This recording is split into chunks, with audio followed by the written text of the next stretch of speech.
Hello बच्चों, चलिए प्रश्न को देखते हैं। प्रश्न है, व्याख्या कीजिए ठोस की तुलना में उसका चूर्ण तेजी से क्रिया करता है। तो देखिए बच्चों, यहाँ पर बात करें प्रश्न की मुख्य अवधारणा की। मुख्य अवधारणा,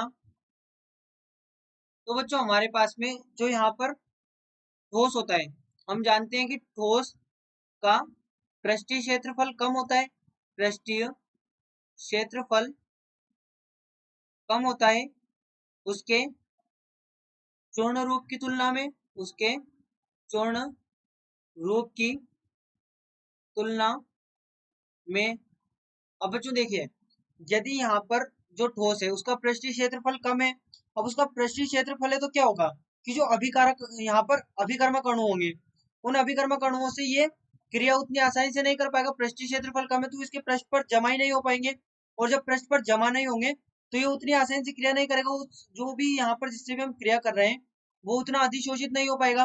लेकिन जो चूर्ण रूप है उसमें पृष्ठीय क्षेत्रफल अधिक है, और पृष्ठीय क्षेत्रफल यदि अधिक है तो वो अधिक अभिकर्मक या अधिक अभिकारक अणुओं से क्रिया करेगा, जिसके कारण यहाँ पर उसके संपर्क में अधिक अभिकारक अणु आएंगे और अभिक्रिया तेजी से होगी। तो यहाँ पर हम कह सकते हैं, यहाँ पर हम लिखें चूर्ण अवस्था में, चूर्ण अवस्था में, अवस्था में पृष्ठीय क्षेत्रफल, पृष्ठीय क्षेत्रफल अधिक होने के कारण, अधिक होने के कारण, होने के कारण अधिक अधिक अभिकारक अणु, अभिकारक अणु सतह पर, सतह पर आ पाते हैं, आ पाते हैं और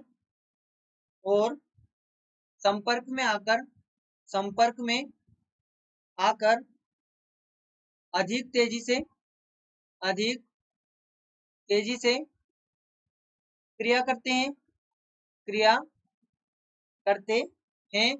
जबकि जो ठोस है, जबकि ठोस अवस्था में, ठोस अवस्था में, अवस्था में पदार्थ का पृष्ठीय क्षेत्रफल, पृष्ठीय क्षेत्रफल कम होने के कारण, कम होने के कारण जो हमारे पास में अभिकारक अणु है, कम होने के कारण अभिकारक अणु, अभिकारक अणु में जो अभिकारक अणु है, अभिकारक अणु संपर्क में, संपर्क में कम आ पाते हैं, कम आ पाते हैं और अभिक्रिया की गति धीमी हो जाती है, अभिक्रिया धीमी होती है। और यही हमारे प्रश्न का उत्तर है। तो बच्चों आशा करते हैं आपको प्रश्न समझ आया होगा।